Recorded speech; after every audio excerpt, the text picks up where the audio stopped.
Assalamualaikum warahmatullahi wabarakatuh. Sahabat yang dirahmati Allah Subhanahu wa taala. Rasulullah Shallallahu alaihi wasallam bersabda, Allah Subhanahu wa taala akan berhujjah dengan 4 sosok nabi kepada 4 golongan manusia. Yang pertama, Allah Subhanahu wa taala akan berhujjah kepada golongan orang-orang kaya dengan hujjah Nabi Sulaiman alaihissalam. Kemudian yang kedua, Allah Subhanahu wa taala akan berhujjah kepada abid atau hamba sahaya atau orang yang berada di bawah tekanan orang lain dengan hujjah Nabi Yusuf alaihissalam. Yang ketiga, Allah Subhanahu wa taala akan berhujjah kepada orang-orang yang sakit dengan hujjah Nabi Ayub alaihissalam.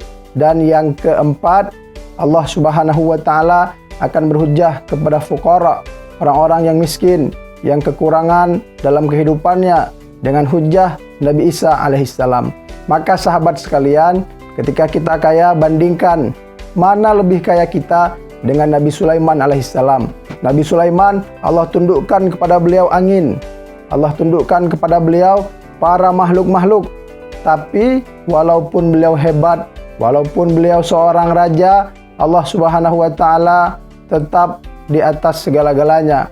Beliau masih ringan menundukkan kepalanya untuk bersujud kepada Allah Subhanahu wa taala. Maka siapa kita yang kekayaannya belum seberapa, masih di bawah Nabi Sulaiman alaihissalam? Tentunya kita juga harus taat, bahkan lebih dari itu, karena kita bukan siapa-siapa dibandingkan dengan Nabi Sulaiman alaihissalam. Kemudian jikalau kita abid, seorang hamba sahaya atau orang yang berada di bawah tekanan orang lain, maka bandingkan dengan Nabi Yusuf alaihissalam.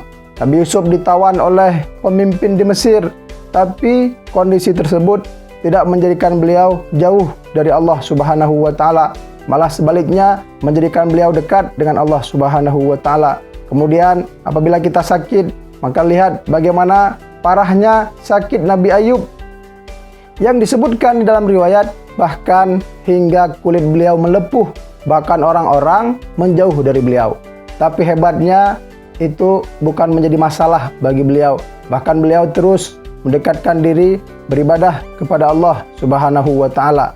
Dan yang terakhir, Allah Subhanahu wa taala berhujjah kepada orang-orang fuqara, orang-orang yang miskin, yang merasa kekurangan atau memang kekurangan di dalam kehidupannya dengan hujjah Nabi Isa alaihissalam.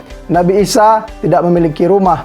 Nabi Isa alaihissalam bahkan dalam riwayat hanya menggunakan satu baju, satu jubah untuk masa 20 tahun. Bayangkan mana lebih miskin beliau dengan kita.